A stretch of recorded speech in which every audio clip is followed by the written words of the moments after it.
Our small-town American family exploded over Grandma's hidden will. Part 1. The funeral that started the war. The town of Willow Creek, Vermont, looked like the kind of place where nothing bad could ever happen. White wooden fences lined quiet streets. American flags hung from front porches. Everybody knew everybody, and secrets stayed buried for generations. At least, that's what the Carter family believed. Until Grandma Eleanor Carter died. The church bells rang slowly across the town on a cold October morning as families filled the small white chapel near Maple Street. Cars lined the road for nearly half a mile. Eleanor Carter had been the heart of Willow Creek for over 50 years. She baked pies for neighbors, donated money to the local school, remembered every birthday in town. To the outside world, she was a sweet old woman who spent her evenings knitting blankets beside the fireplace. But inside the Carter family, things were far more complicated. Emily Carter sat in the second pew beside her husband Daniel, staring at the polished oak casket at the front of the church. She hadn't slept in 3 days. Daniel squeezed her hand gently. "You okay?" he whispered. Emily nodded automatically, though she wasn't okay at all. Because before Eleanor died, she had said something strange. Something that kept replaying in Emily's head every night. "Don't let them take the house, sweetheart." At the time, Emily thought the medication was confusing her grandmother. Now she wasn't so sure. Across the aisle sat Emily's younger brother Mason and his wife Lily. Mason looked exhausted. His eyes were red from crying. Unlike the rest of the family, Mason had actually cared for Eleanor during her final years. Every weekend, he drove 2 hours from Burlington to help her with groceries, medications, and repairs around the old farmhouse. Daniel leaned closer to Emily. "You know your brother's expecting something from the will." Emily sighed quietly. "Daniel, please, not today." But Daniel's jaw tightened. He never liked Mason, and the feeling was mutual. At the front of the church, Pastor Reynolds cleared his throat. "Eleanor Carter was more than a member of this town," he said softly. "She was part of its soul." People nodded emotionally, but not everyone was grieving. Near the back pew sat Richard Carter, Eleanor's oldest son and Emily's father, checking his phone every few seconds. Beside him, his wife Sandra whispered impatiently, "How long is this going to take?" Richard shrugged. "We still have the lawyer meeting after." Sandra's eyes flickered toward Emily and Mason. "Hopefully your mother finally did something sensible with that property." Emily overheard the comment. Her stomach tightened. The property. That old farmhouse outside town wasn't just land. It had been in the Carter family since 1948.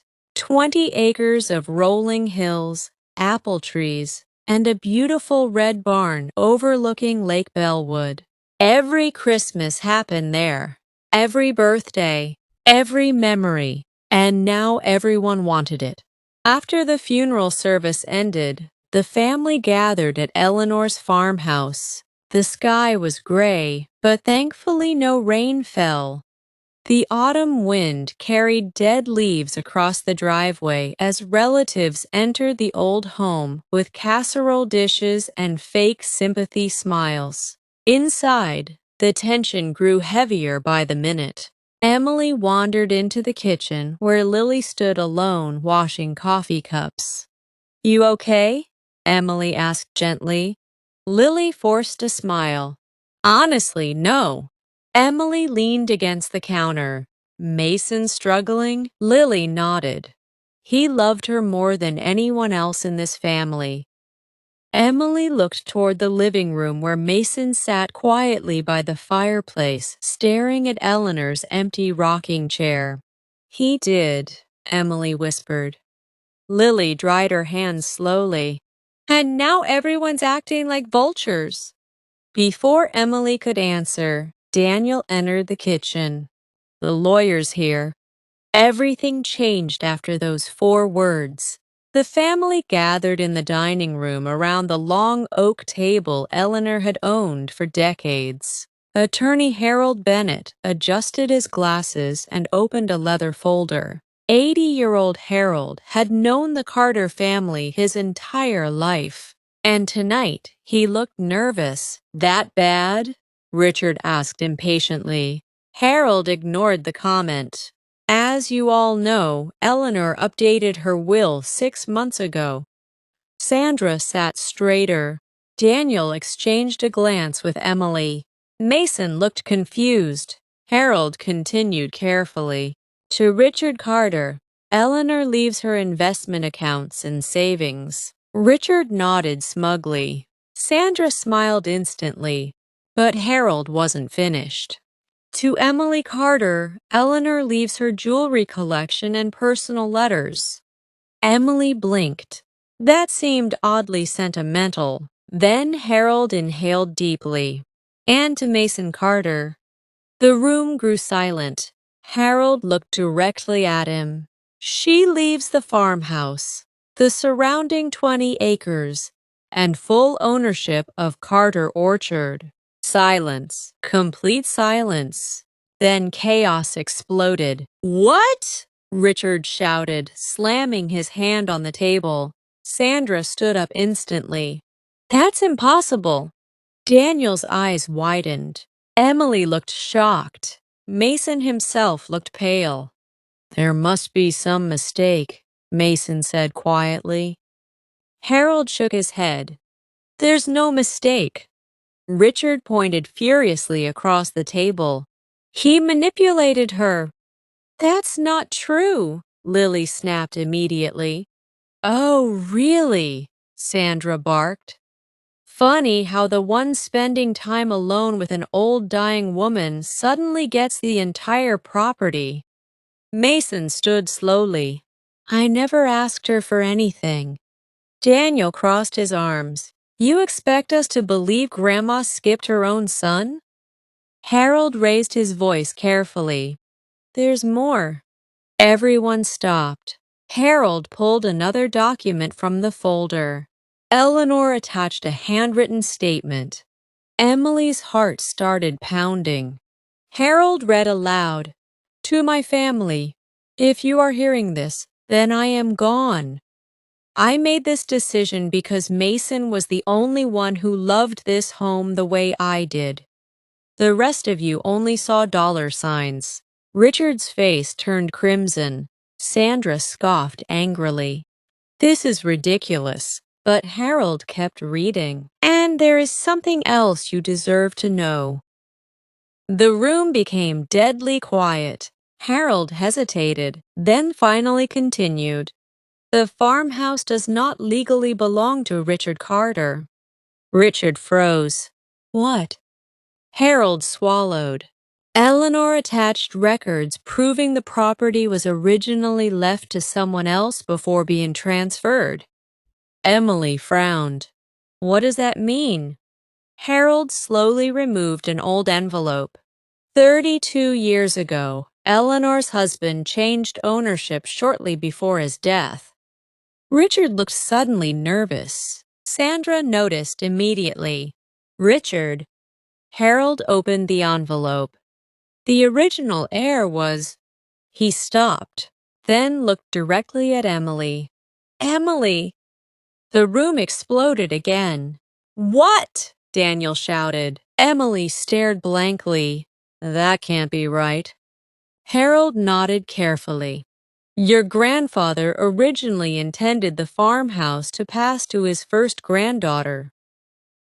Richard slammed both fists onto the table. That was decades ago. But it was never legally corrected, Harold replied. Emily looked at her father in disbelief. You knew about this. Richard avoided her eyes. Sandra stared at her husband. You told me the house was yours. It was mine, Richard snapped. Harold shook his head. Legally, it appears Eleanor discovered the error recently. Daniel suddenly stood up. So Emily owns the property? Not exactly, Harold explained. Eleanor legally transferred it to Mason before her death. Mason looked horrified. This is insane. But Daniel's expression changed instantly. Cold, calculating. Emily recognized that look, and for the first time in years, it scared her. That night, the Carter family shattered. Richard stormed out of the house screaming about lawsuits. Sandra cried hysterically in the driveway. Lily begged Mason to leave before things got worse. But inside the farmhouse kitchen, Daniel cornered Emily. You realize what this means? Emily rubbed her temples. It means Grandma made her decision. No, Daniel snapped quietly. It means your family stole millions from you. Emily stared at him. Daniel! That property is worth almost $3 million now. Emily felt sick. This isn't about money. Daniel laughed bitterly. Easy to say when your brother just inherited a fortune. Across the room, Mason approached carefully. Emily, Daniel immediately stepped between them. You got what you wanted. Congratulations. Mason frowned. I didn't ask for this. Daniel stepped closer. But you're keeping it. Emily grabbed Daniel's arm. Stop. But Daniel pulled away. No, your brother knew exactly what he was doing. That's enough, Lily said sharply. Daniel pointed at Mason. You manipulated a dying old woman. Mason finally lost his patience. Get out. The room fell silent. Daniel smirked coldly. Gladly. He grabbed Emily's coat and walked toward the door. But before Emily followed him, she turned toward Mason. And for one heartbreaking second, they looked like children again. Two siblings standing in Grandma's kitchen, before greed destroyed everything. Emily, Mason whispered. I swear I didn't know. Emily believed him, but Daniel didn't. And over the next year, that difference would destroy all of them. Because Eleanor Carter had buried one more secret inside that farmhouse. A secret worth killing relationships for. And someone in the family was willing to do absolutely anything to uncover it, even if it meant tearing Willow Creek apart forever. Our small-town American family exploded over Grandma's hidden will. Part 2. The Lawsuit That Destroyed the Carters. 3 days after Eleanor Carter's funeral, the Carter family stopped speaking to one another. In Willow Creek, Vermont, that kind of silence didn't go unnoticed. People talked. They talked at the grocery store, at church, at the diner on Main Street, even at the gas station beside Route 9. The Carter family had always looked perfect from the outside. Old American money, community reputation, holiday traditions, Sunday church photos. But now the truth was leaking into public view, and everybody wanted details. Inside the Carter farmhouse, Mason sat alone at the kitchen table surrounded by unopened envelopes, legal notices, tax papers, letters from attorneys. He looked exhausted. Lily walked in carrying 2 mugs of coffee and sat beside him. You haven't slept. Mason rubbed his eyes. I can't. You need to.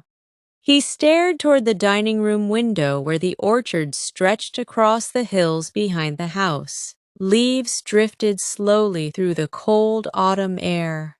I keep hearing Grandma's voice, he said quietly. Lily reached for his hand. She trusted you. Yeah, Mason whispered bitterly, and now my entire family hates me for it. Before Lily could respond, headlights appeared outside the farmhouse. A black SUV pulled into the driveway. Mason's face darkened instantly. Daniel! Lily sighed heavily. Please don't fight. But Mason already stood. Daniel stepped out of the SUV wearing a dark coat and carrying a leather folder beneath one arm. Emily followed behind him nervously. Unlike Daniel, she looked miserable. Mason opened the front door before they reached it. What do you want? Daniel gave a tight smile. We need to talk. You've done enough talking. Emily stepped forward carefully. Mason, please. Lily appeared beside her husband. Daniel looked past them into the farmhouse. You going to invite us in? No, Mason answered immediately. Daniel laughed softly. Funny, you got a whole house out of Grandma, but suddenly hospitality disappeared. Emily closed her eyes briefly. Daniel, no, Daniel said sharply. We're done pretending this is normal. Mason crossed his arms. Say what you came to say. Daniel handed him the folder. You've been served. Lily's face dropped. Emily looked horrified. Mason, she whispered. Mason slowly opened the folder. A lawsuit filed by Daniel and Emily Carter, contesting Eleanor's will. You're suing me? Mason asked quietly. Daniel answered coldly. We're reclaiming what belongs to Emily. Mason looked at his sister. You're really doing this? Tears filled Emily's eyes instantly. I didn't want. Yes, you did, Daniel interrupted. No, I didn't, Emily snapped suddenly. The silence that followed surprised everyone, even Daniel. Emily looked emotionally exhausted. This whole thing is destroying the family. Daniel stared at her. Your grandmother was manipulated. You don't know that. Daniel's voice hardened. You're too emotional to see what's happening. Mason stepped forward. Get off my property. Daniel smirked. Legally questionable property. Lily lost her patience. You know what? Grandma was right about you. Daniel turned slowly toward her. What's that supposed to mean? She knew you cared more about money than family. Daniel laughed mockingly. Coming from the woman living rent-free on a $3 million farm? Mason grabbed Daniel's coat instantly. Enough. Emily stepped between them. Stop it, all of you. Her voice cracked. And suddenly, she looked less like an angry wife and more like a terrified little girl watching her family collapse. For a moment, nobody spoke. Then Emily looked directly at Mason. Did Grandma ever tell you why she changed the will? Mason hesitated. And that hesitation changed everything. Daniel noticed immediately. There it is. Mason looked away. She said she regretted things. What things? Emily asked. Mason swallowed hard. She said Grandpa never trusted Dad. Silence. Then Daniel smiled coldly. Well, now we're getting somewhere. Back in town, Richard Carter was spiraling. Inside Murphy's bar near the old train station, he sat alone drinking bourbon while angry whispers followed him through the room. For decades, Richard had been one of the most respected men in Willow Creek. Now people looked at him differently, like a fraud. His phone buzzed again. Sandra. He ignored it. Again. Ignored. Then the bar stool beside him shifted. Harold Bennett sat down carefully. Richard glared immediately. You enjoying this? Harold sighed. I didn't create the situation. You exposed it. Harold removed his glasses. Richard, Did you know about the property transfer? Richard stared into his drink silently. That bad, huh? Harold muttered. Richard finally spoke. My father hated me. That's not true. Yes, it is. His voice shook now. He thought I was irresponsible. Harold remained quiet, because deep down, he remembered Richard had always been reckless. Gambling, failed businesses, debt. Eleanor spent years secretly paying off her son's mistakes. But nobody in town knew how bad it truly was. Until now. Richard took another drink. You know what hurts most? Harold didn't answer. She trusted Mason more than me. Meanwhile, across town, Emily sat alone inside her car outside the grocery store parking lot. She couldn't stop crying. Everything felt wrong. Her grandmother was gone. Her brother hated her. Her father was collapsing, and her husband had become someone she barely recognized. Her phone rang. Lily. Emily hesitated before answering. Hello? Lily's voice sounded gentle. You okay? Emily laughed bitterly. Does it sound like I'm okay? No. Emily wiped tears from her face. I didn't want this lawsuit. I know. Daniel thinks he's protecting me. Lily stayed quiet for a moment, then carefully asked, And what do you think? Emily looked through the windshield toward Main Street. People walked peacefully through town while her entire life burned apart behind closed doors. Finally, she whispered, I think my grandmother was trying to tell us something. That night, Daniel stayed late at his office in Burlington, reviewing financial records connected to the farmhouse. Numbers covered his desk, property values, tax history, land transfers. Then he found something strange. A hidden trust account connected to Eleanor Carter, opened 27 years earlier. Balance $1.8 million. Daniel froze. What the hell? He opened the transaction history. The account had remained untouched for decades, except for one recent withdrawal, 6 months ago, the exact week Eleanor changed her will. Daniel's breathing quickened. This wasn't about the farmhouse. Suddenly, everything looked different. He grabbed his phone instantly and called Emily. She answered sleepily. Daniel, your grandmother had hidden money. What? Almost $2 million. Emily sat upright instantly. What are you talking about? I'm looking at the records right now. Silence. Then Emily whispered, Why would Grandma hide money from everyone? Daniel stared at the screen, because deep down, he already knew the answer. Someone in the family couldn't be trusted, and Eleanor Carter had spent decades protecting her fortune from them. The next morning, Mason found something hidden inside Eleanor's bedroom closet. A locked wooden box, old, dust-covered. He carried it downstairs carefully. Lily? She looked up from the kitchen. What is that? I found it behind Grandma's winter coats. There was no key, but the lock was weak. After several minutes, Mason forced it open. Inside were dozens of letters, old photographs, bank statements, and one cassette tape labeled, For Emily and Mason only. Mason's heart pounded. Lily stared at him nervously. You should call Emily. But before he could respond, a truck pulled violently into the driveway outside.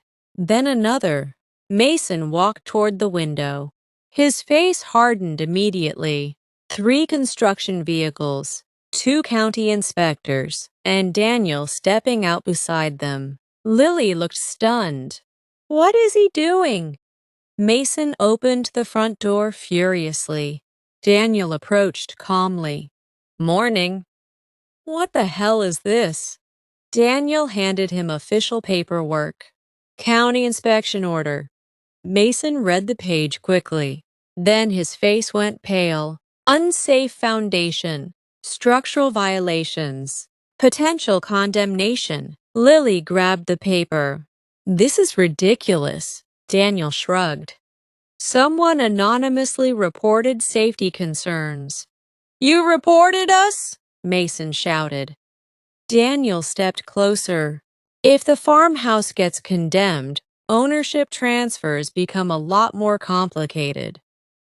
Emily stepped out of Daniel's SUV at that exact moment, and from the expression on her face, she clearly hadn't known about any of this.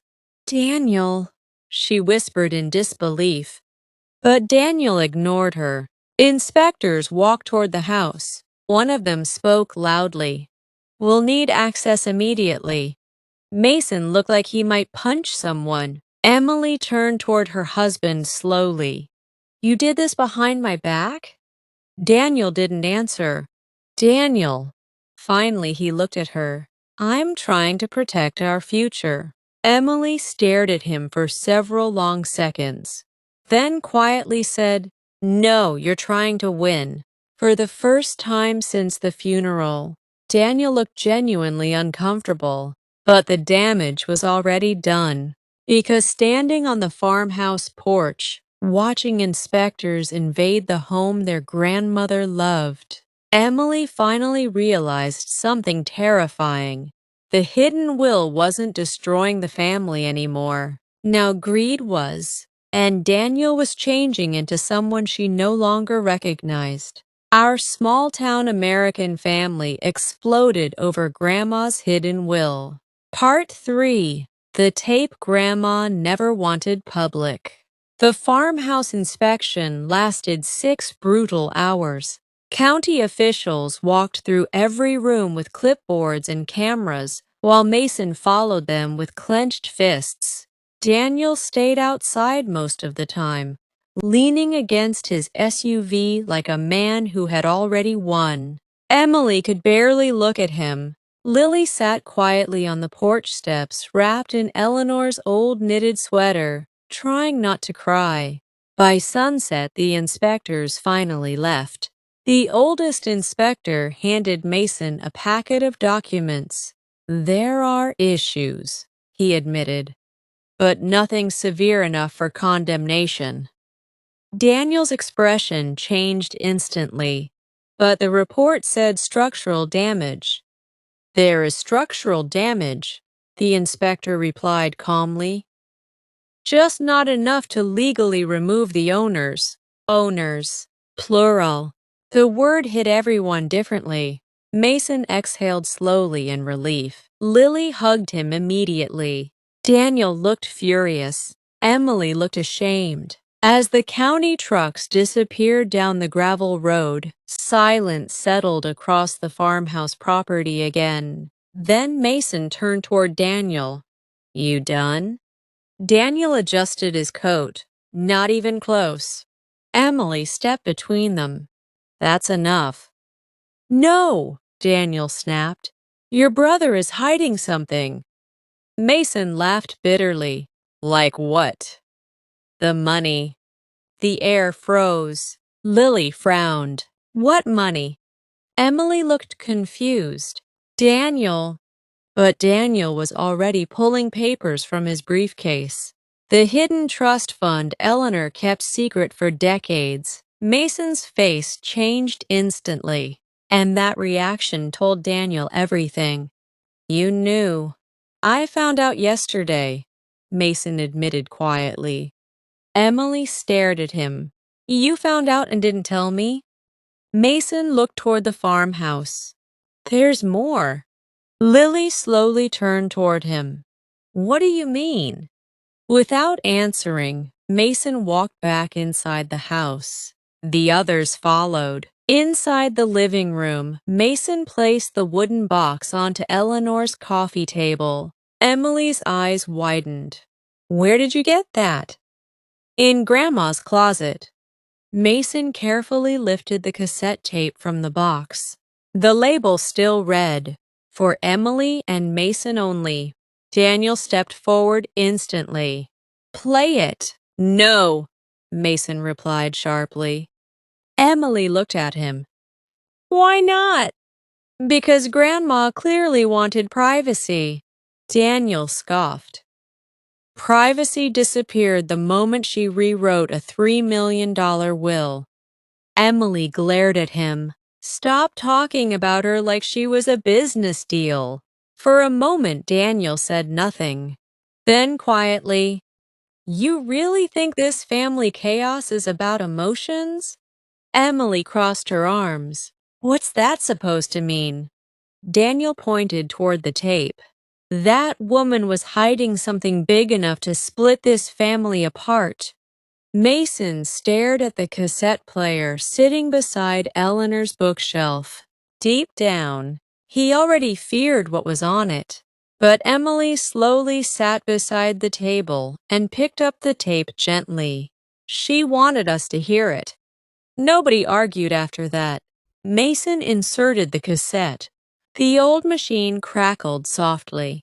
Then Eleanor Carter's voice filled the room, weak, fragile, but unmistakably clear. "Emily, Mason." Everyone froze. "I pray you're listening to this together." Emily immediately started crying. Hearing her grandmother's voice again shattered something inside her. "I know what's happening in this family," Eleanor continued softly. "And before I die, I need you to know the truth." Daniel leaned forward intensely. "Your grandfather loved this farmhouse more than anything, but he feared what would happen after he passed." Mason exchanged a nervous glance with Emily. Eleanor continued. "Richard was already drowning in gambling debt." Emily's head snapped up. "What?" Lily covered her mouth. Daniel slowly smiled. He knew it. The tape crackled again. "I spent 20 years protecting this family from Richard's decisions." Emily looked completely stunned. "My father gambled?" Mason looked equally shocked. Neither sibling had known. But Daniel looked almost satisfied. Eleanor's tired voice continued. "Your grandfather changed the property ownership because he feared Richard would sell everything." Tears rolled down Emily's cheeks now. And he was right. The room stayed silent except for the tape. "After your grandfather died, Richard secretly borrowed against the family business several times. I paid his debts quietly to avoid scandal." Daniel folded his arms. "There it is." But Eleanor hadn't finished. "The trust fund was created to protect the property after I was gone." Emily whispered, "The money?" "Yes." Eleanor's voice answered almost as if she heard her. $1.8 million. Daniel looked toward Mason immediately. But then Eleanor said something none of them expected. "The money does not belong to Richard." Silence. "It does not belong to lawyers, banks, or courts." Mason slowly sat down. Eleanor's breathing sounded weaker now. "It belongs equally to Emily and Mason." Daniel's eyes widened. Emily froze. Lily looked relieved. But the tape kept playing.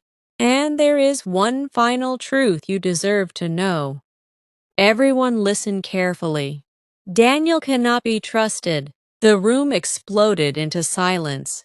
Daniel stood instantly. "What?" Emily looked horrified. The tape continued. "I hired a private investigator after Daniel began pressuring Emily about money." Daniel's face went pale. "He has enormous debts." Emily slowly turned toward her husband. "What is she talking about?" Daniel laughed nervously. "This is insane." But Eleanor's voice remained steady. "Daniel lost money through failed investments and hidden loans." Emily backed away from him slightly. "No, he believes the farmhouse can save him." Daniel slammed his hand onto the table. That's enough. But nobody moved, because for the first time, everyone was afraid of him. Eleanor's voice softened. Emily, sweetheart, if you are hearing this, I pray you find the strength to leave before he destroys you too. The tape clicked off. Silence filled the room. Heavy, suffocating. Emily stared at Daniel like she no longer recognized him. You lied to me? Daniel's face darkened. Your grandmother was paranoid. Were you in debt? It's complicated. Emily's voice cracked instantly. Were you in debt? Daniel exploded. Yes. The sound echoed through the farmhouse walls. Nobody spoke. Daniel paced angrily now. You think I wanted this? He shouted. You think I enjoyed begging banks for extensions? Emily looked sick. How much? Daniel avoided the question. How much? She repeated louder. Finally, he answered.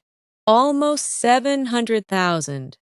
Lily gasped softly. Mason stared in disbelief. Emily looked like the ground disappeared beneath her feet.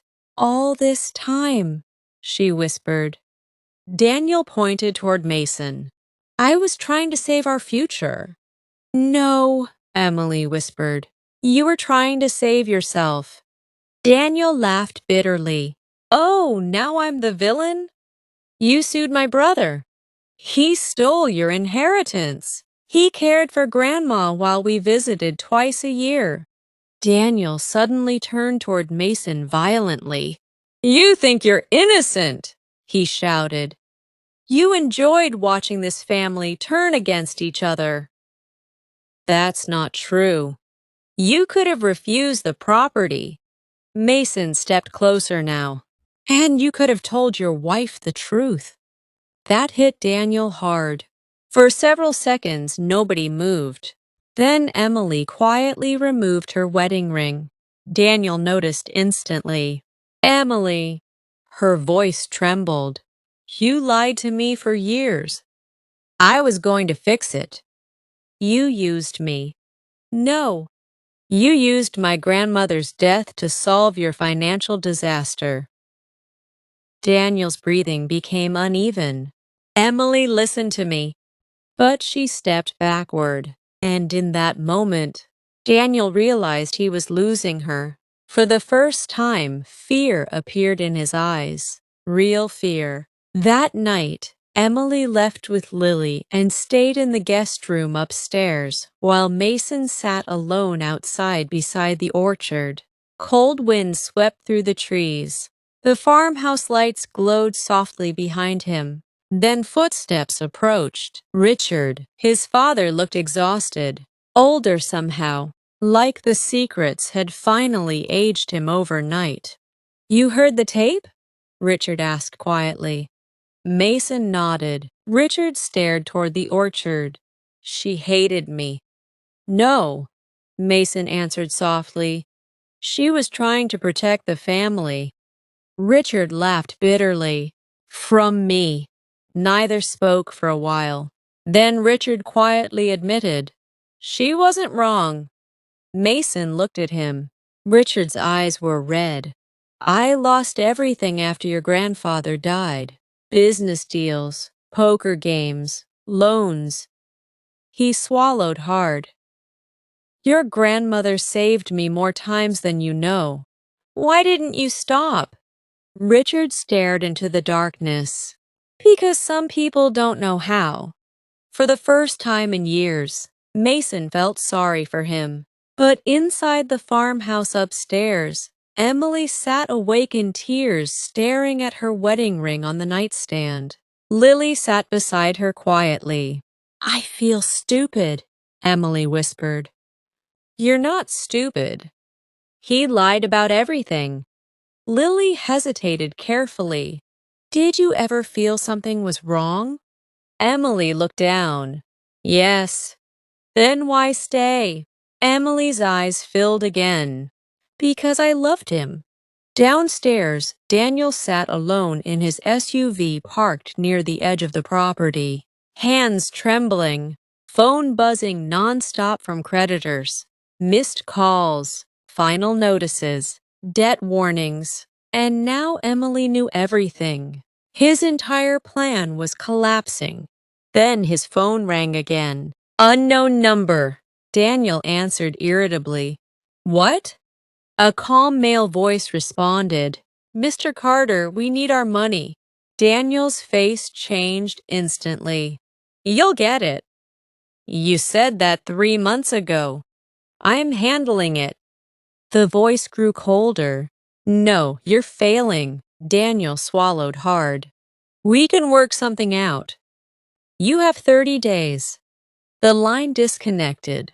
Daniel sat frozen in silence, then slowly looked toward the farmhouse glowing beneath the dark Vermont sky. That house was no longer just property. It was survival. And desperate people often become dangerous. Our small-town American family exploded over Grandma's hidden will. Part 4. The divorce papers and the fire in the orchard. The next 2 weeks changed Willow Creek forever. People no longer whispered quietly when the Carter family walked into town. Now they openly stared. The story had spread everywhere. Hidden inheritance, family betrayal, secret debts, possible fraud, and now rumors of divorce. At Miller's Diner on Main Street, elderly women discussed Emily Carter between cups of coffee like she was part of a television drama. Poor thing. I always thought Daniel seemed too polished. You never really know people. Meanwhile, Emily barely recognized her own life anymore.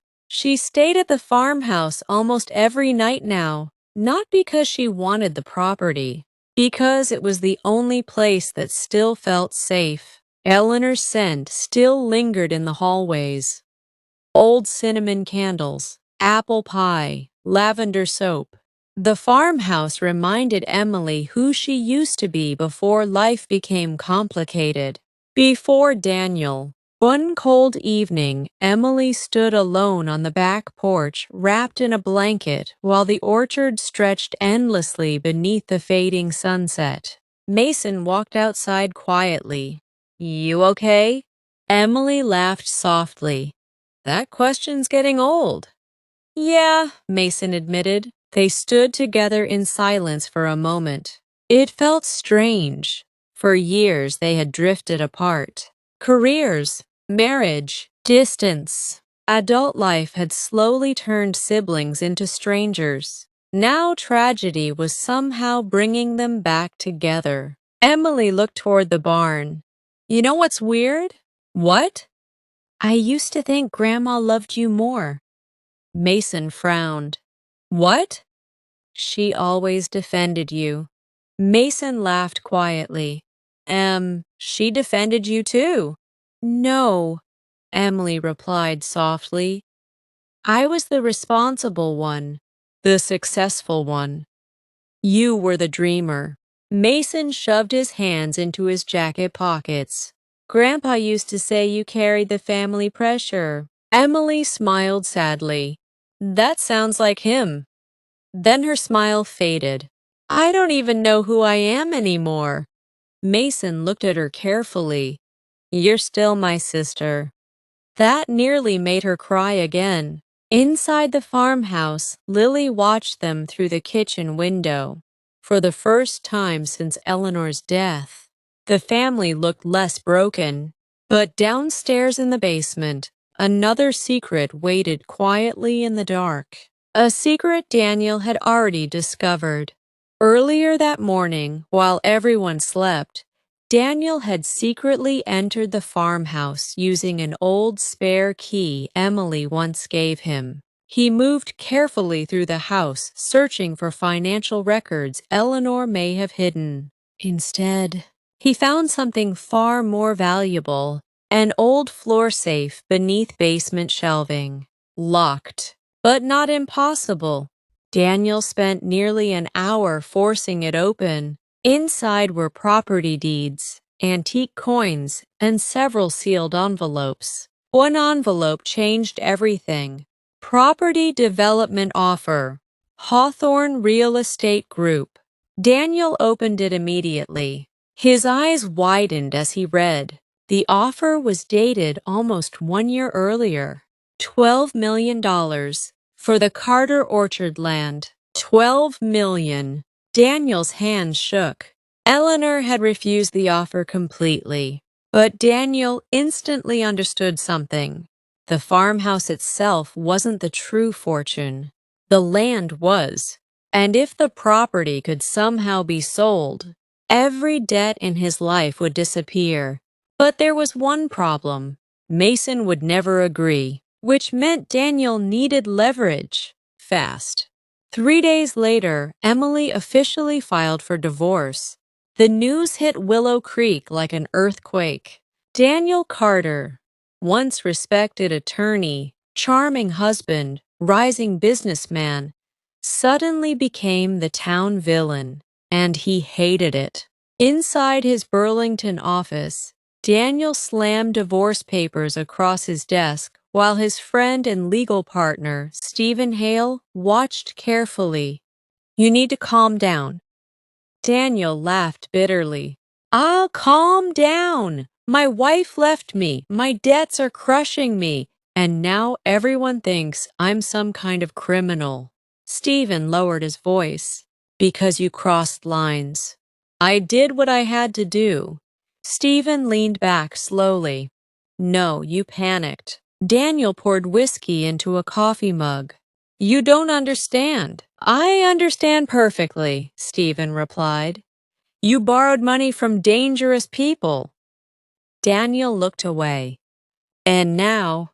Daniel stayed silent. Stephen's face darkened. "Oh God. What? How much do you actually owe?" Daniel finally answered quietly. 1.2 million.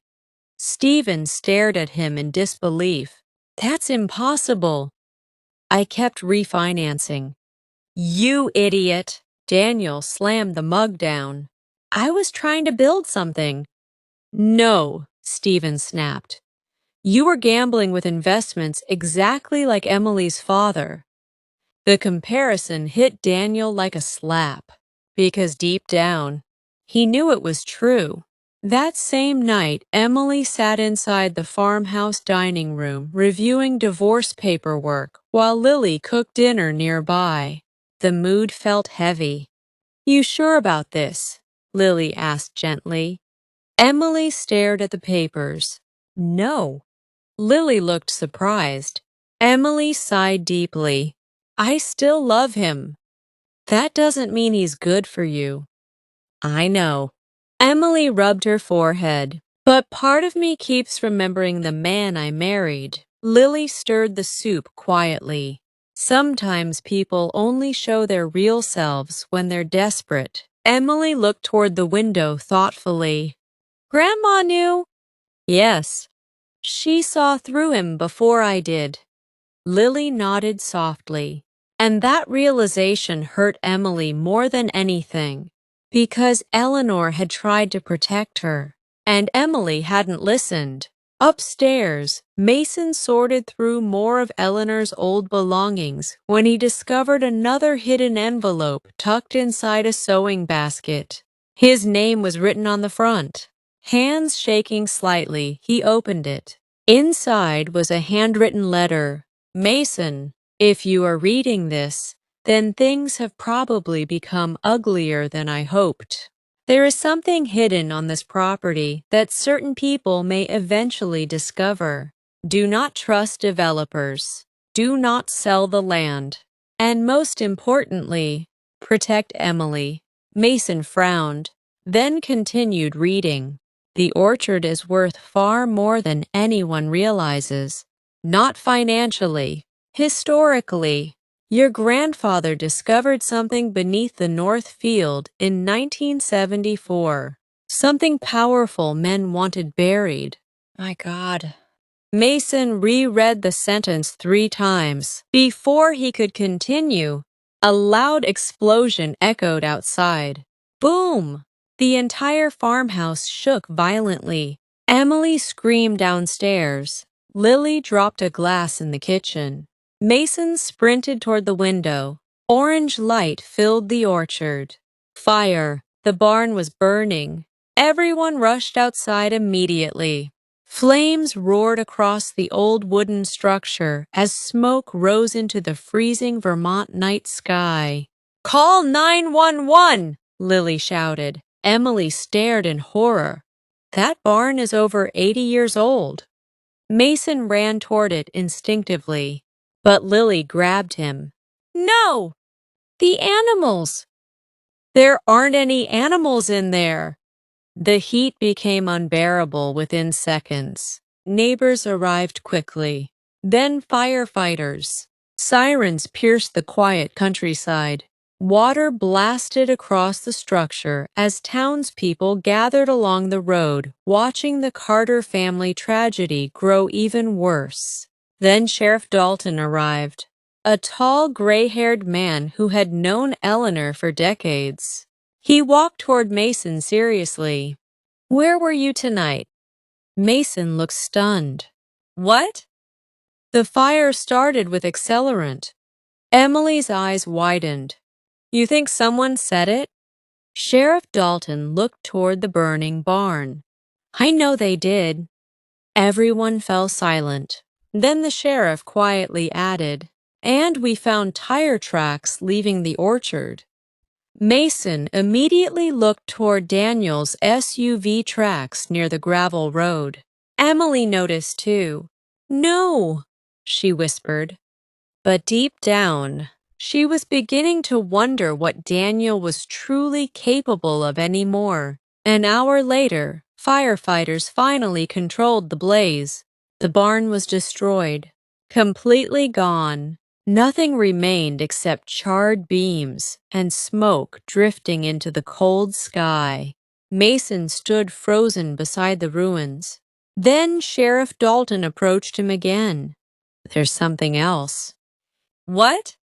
The sheriff held up a melted metal box recovered from beneath the barn floor. "We found this hidden underground." Mason frowned. "What is it?" "Looks like some kind of storage lockbox." Emily stepped closer. "Can it be opened?" Sheriff Dalton nodded slowly. "Already did." The sheriff looked suddenly uncomfortable, then handed Mason a burned document. Mason read the first line, and his blood ran cold. "United States Army, Classified Land Acquisition Record, 1974. "What the hell?" Emily whispered. Sheriff Dalton's voice lowered. "Your grandfather wasn't just farming this land." The wind moved quietly through the ruined orchard as smoke drifted upward into the dark American sky. And standing beside the ashes of Eleanor's barn, the Carter family realized the hidden will was only the beginning. Because beneath their small-town farmhouse, someone had buried secrets connected to the federal government itself. And now those secrets were resurfacing. Our small-town American family exploded over Grandma's hidden will. Part 5. The Courtroom Betrayal. The morning after the fire, Willow Creek felt colder than usual. Smoke still drifted from the ruins of the Carter barn, while police tape surrounded the property. News vans arrived before sunrise. By noon, reporters crowded Main Street asking questions nobody in town could answer. What was hidden beneath the farm? Was the fire connected to the inheritance fight? Did Daniel Carter commit arson? For the first time in decades, Willow Creek became national news, and the Carter family became prisoners inside their own story. Inside the farmhouse kitchen, Emily sat staring blankly at untouched coffee while Mason paced near the sink. Sheriff Dalton had taken the classified documents overnight for investigation, But one fact already terrified everyone. The federal government had once tried to buy part of the Carter orchard, secretly, in 1974, and Eleanor never told anyone why. Lily broke the silence first. "We need a lawyer." Mason laughed bitterly. "Fantastic timing." Emily looked exhausted. "I can't believe this is happening." Before anyone answered, headlights appeared outside again. Another black SUV. Everyone froze instinctively, but this time it wasn't Daniel. A woman stepped out wearing a dark wool coat and carrying a leather briefcase. Mid-40s, sharp eyes, calm expression. Sheriff Dalton exited behind her. He entered the farmhouse carefully. "Mason, Emily, this is Rebecca Holloway." The woman nodded politely. "I'm with the State Historical Preservation Office." Mason frowned. "What does that have to do with our farm?" Rebecca opened her briefcase slowly. "Potentially everything." She spread old maps across the kitchen table. Topographical surveys, military records, land acquisition drafts. Then she pointed toward the North Orchard field. In 1974, the federal government attempted to quietly seize this section of land. Emily looked confused. "For what?" Rebecca hesitated. "We believe your grandfather discovered a buried Cold War communications bunker." Silence. Lily blinked. "A what?" Rebecca nodded. During the 1960s and 70s, emergency military relay stations were secretly constructed across rural America. Mason stared at the map. "You're saying there's a government bunker under our orchard?" "Possibly." Emily rubbed her forehead slowly. "This sounds insane." Rebecca gave a small, sympathetic smile. "I know." Sheriff Dalton folded his arms. "The fire may not have been about the inheritance at all." That thought settled over the room like ice. Because if someone believed something valuable was hidden beneath the land, the danger surrounding the Carter family had just become far worse. Meanwhile, across town, Daniel sat alone in his office watching news coverage of the fire. His hands trembled slightly. He hadn't slept all night. Not because of guilt, because of fear. The men he owed money to were becoming impatient. And now federal rumors were driving the land value even higher. His phone buzzed again. Another text. "We need payment." Daniel deleted it immediately. Then another message arrived. 30 days became 10. Daniel leaned back heavily. Everything was collapsing too fast. Then his office door opened. Stephen Hale walked in holding legal papers. "You're being investigated." Daniel looked up sharply. "For what?" "Possible insurance fraud related to the barn fire." Daniel stood instantly.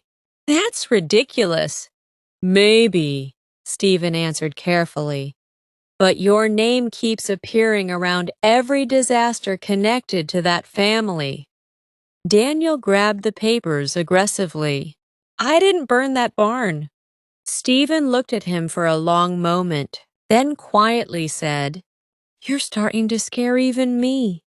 Back at the farmhouse, Emily wandered upstairs into Eleanor's bedroom again. The room still felt untouched by time.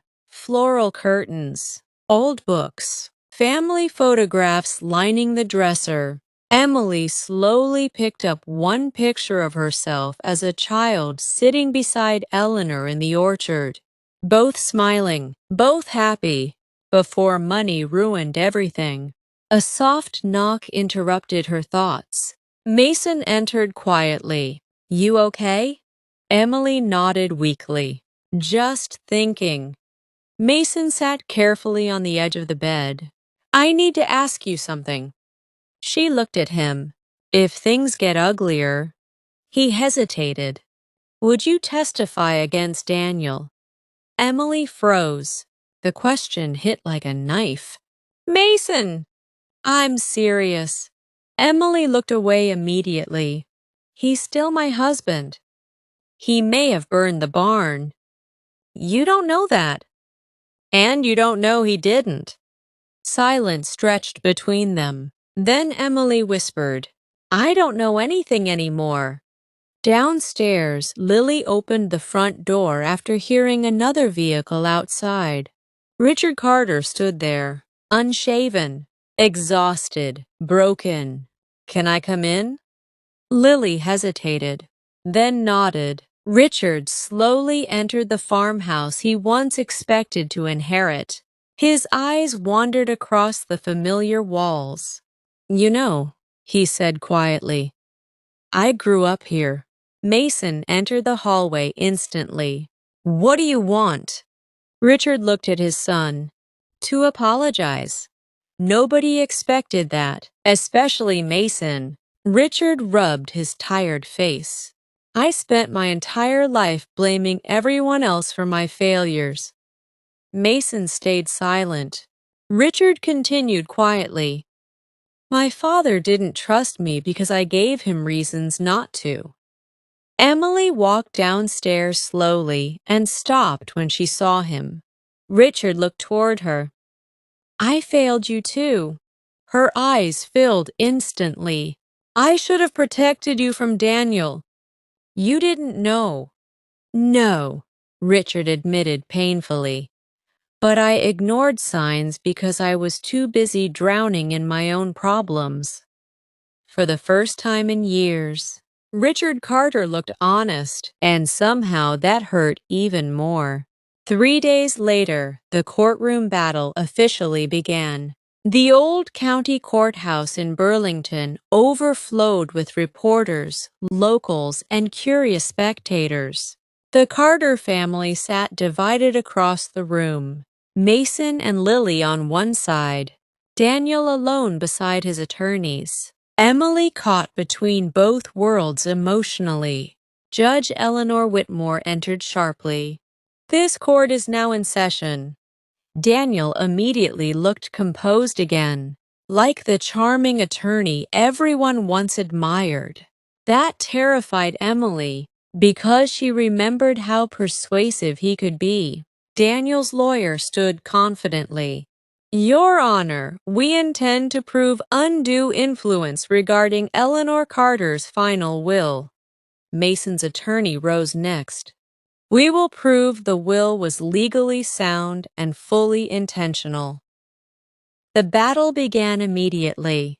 Witnesses, financial records, medical reports, family history. Every Carter secret spilled into public view hour after hour. Then Daniel's lawyer called Emily to the stand. Her heart nearly stopped. She slowly walked forward while the courtroom watched silently. Daniel avoided her eyes. After swearing in, the lawyer approached gently. Mrs. Carter, did your grandmother express distrust toward your husband? Emily swallowed hard. Yes. And did that influence your feelings about the inheritance dispute? Emily hesitated. Daniel finally looked at her, and for one brief second, she saw the man she once loved, the man who danced with her in their kitchen at midnight, the man who promised they'd grow old together. Then she remembered the lies, the debts, the manipulation, the hidden truth. Yes, Emily answered quietly. Daniel lowered his eyes. The lawyer continued. Did Daniel Carter pressure you to pursue legal action? Emily's hands trembled. Yes. A murmur spread through the courtroom. Daniel clenched his jaw tightly. The lawyer stepped closer. Did you believe your husband was motivated by financial desperation? Silence. Emily looked directly at Daniel, then softly answered, Yes. Daniel closed his eyes briefly, and in that moment, their marriage officially died. But the worst was still coming. because Mason's attorney suddenly stood. Your Honor, the defense would like to submit new evidence recovered from the Carter property. The courtroom quieted instantly. Sheriff Dalton approached, carrying the partially burned military documents recovered from beneath the barn. Judge Whitmore frowned. What exactly is this? Mason's attorney inhaled slowly. We believe the Carter property may contain federally protected historical structures beneath the land. The judge blinked. I am sorry, what? Even Daniel looked stunned. The attorney continued carefully, which dramatically changes the financial and legal significance of the inheritance. The courtroom erupted into whispers. Reporters rushed for phones. Judge Whitmore slammed her gavel. Order! But chaos was already spreading, because now the Carter inheritance wasn't just a family dispute anymore. It involved possible federal land claims, and suddenly, everyone wanted control of the orchard, including people far more dangerous than Daniel Carter. Outside the courthouse after the hearing, Emily walked alone toward the parking garage trying to breathe. The cameras, the questions, the humiliation, it all felt unbearable. Then footsteps approached behind her. Daniel, Emily. She stopped but didn't turn around. What? His voice sounded softer than usual. I never wanted this. Emily laughed bitterly. That's a lie. No, he whispered. I wanted us. She finally turned toward him. You wanted the farm. Daniel stepped closer. I loved you. Tears filled her eyes instantly. Maybe once. For a moment, he looked genuinely devastated. Then his expression darkened again. You don't understand what's happening. Emily frowned. What's that supposed to mean? Daniel looked around carefully before lowering his voice. The people I owe money to know about the land now. Fear entered Emily's face immediately. What people? Daniel swallowed hard. Dangerous ones. Emily stepped backward slowly, and suddenly she realized something horrifying. Daniel wasn't just desperate anymore. He was trapped. And trapped people often drag everyone else down with them. Our small-town American family exploded over Grandma's hidden will. Final part. The truth beneath the orchard. The week after the courtroom hearing, Willow Creek stopped feeling like a town. It felt like a pressure cooker waiting to explode. Roads near the Carter orchard were blocked by federal vehicles. Reporters camped outside the courthouse day and night, and every few hours a new rumor spread. Hidden bunker, government experiment, illegal land seizure, $1 million underground vault.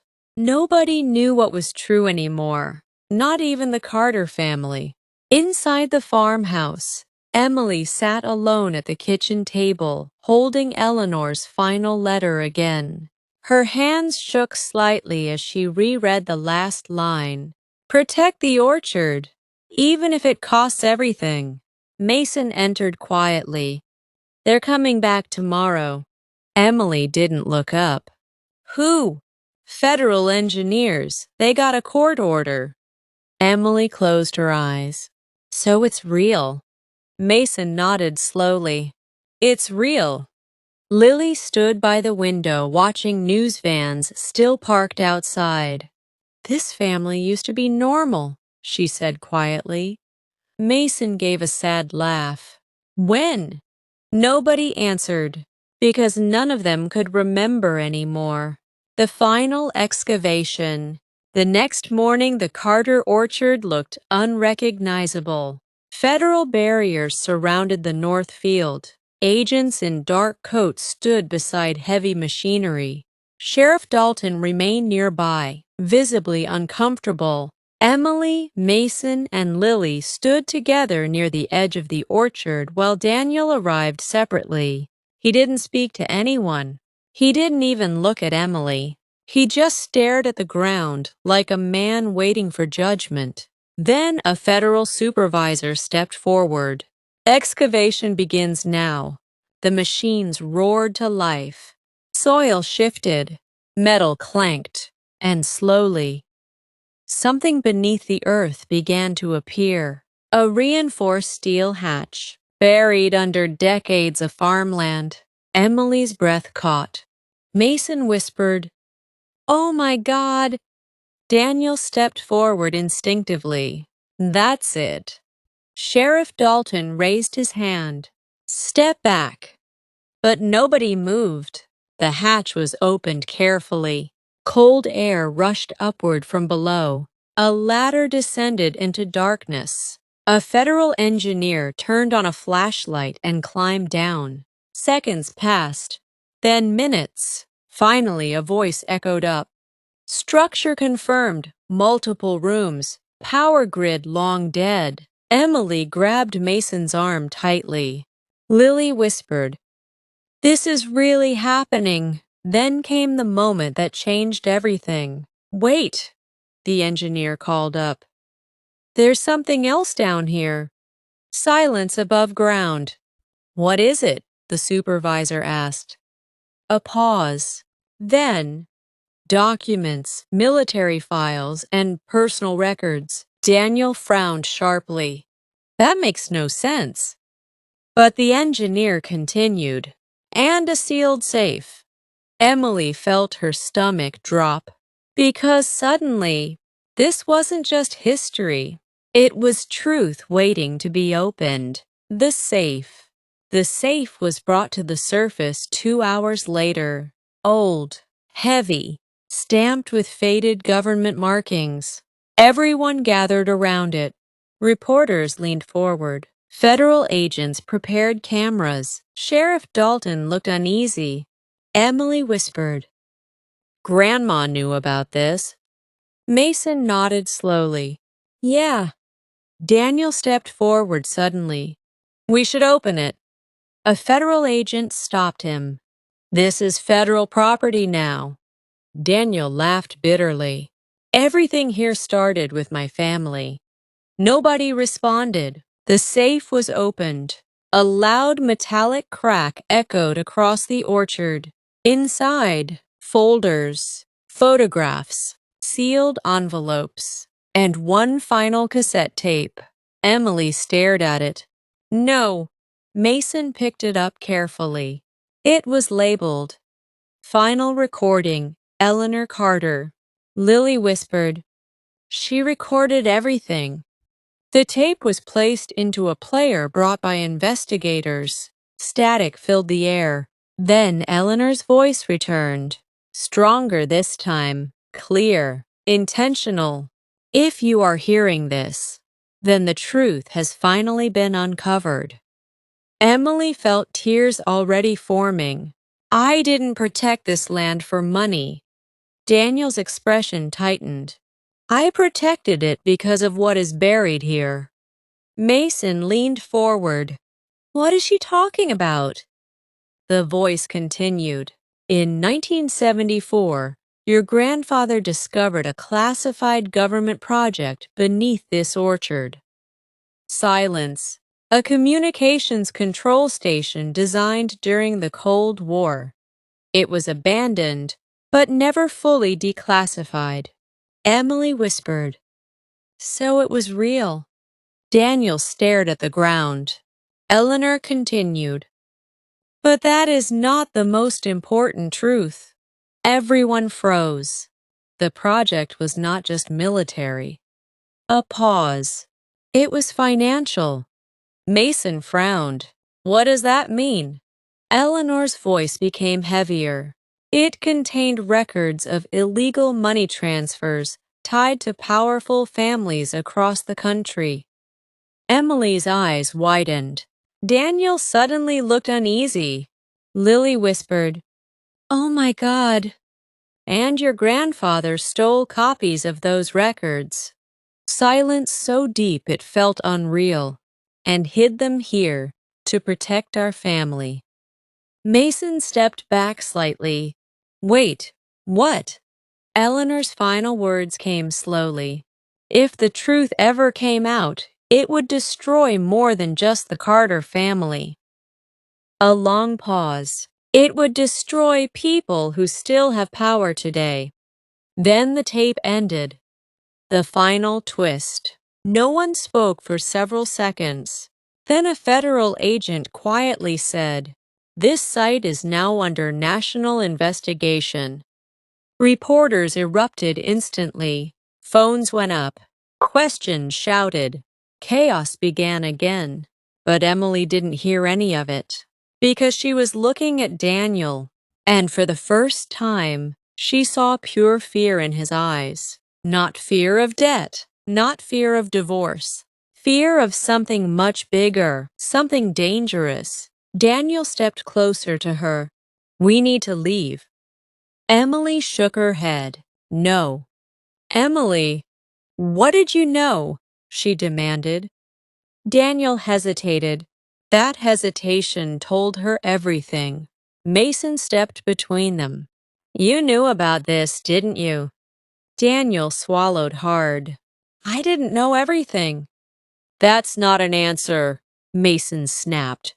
Daniel finally whispered, "I knew enough to understand why people would kill for it." Silence hit like a hammer. Emily stepped back slowly. "Who are you afraid of?"